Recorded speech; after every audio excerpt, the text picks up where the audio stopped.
All right, good morning. Welcome to Hunter's Home.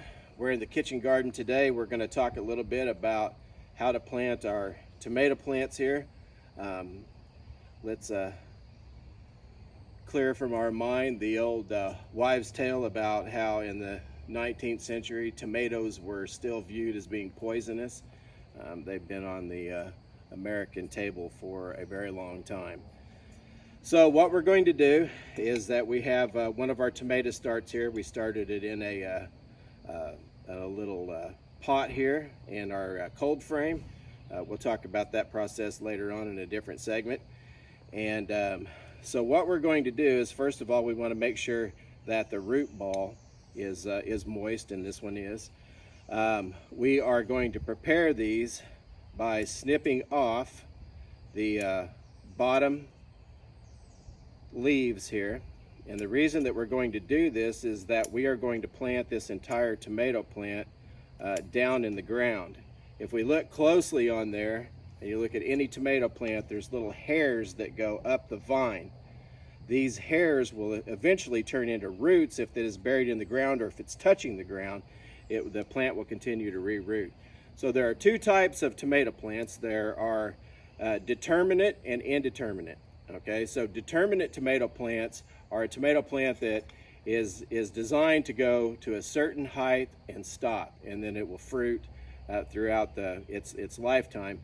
An indeterminate tomato plant will continue to grow and vine throughout its lifetime and continue to produce, and any place that it touches the ground or the soil comes over the top of the vine, it will take root and continue to grow. So what we want to do is we want to take all of the limbs off of it up into about the top 2 or 3. All right, so we still have a few more to go here.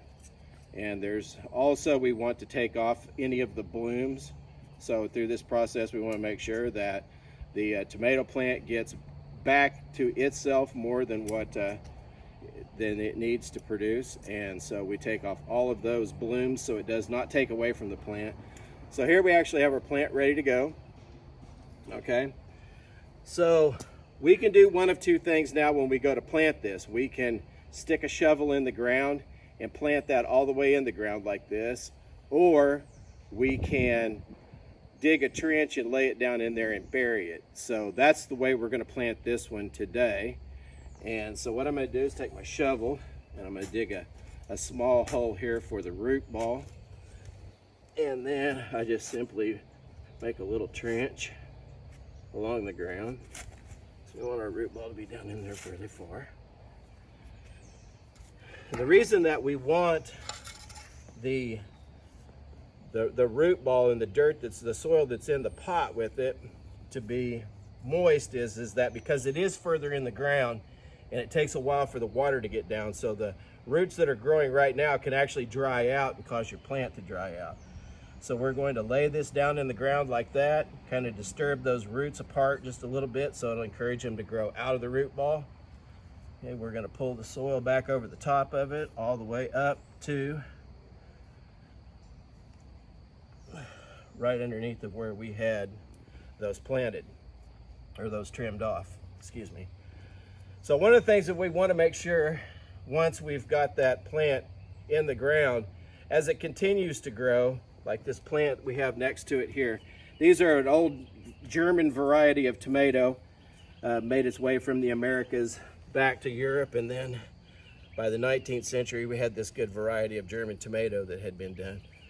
So what we want to do is we want to take any branches off that might be touching the ground for this point right now. Okay, so the reason for that is that the branches and the leaves that touch the ground will actually pick up diseases, fungi, and all kinds of other good things.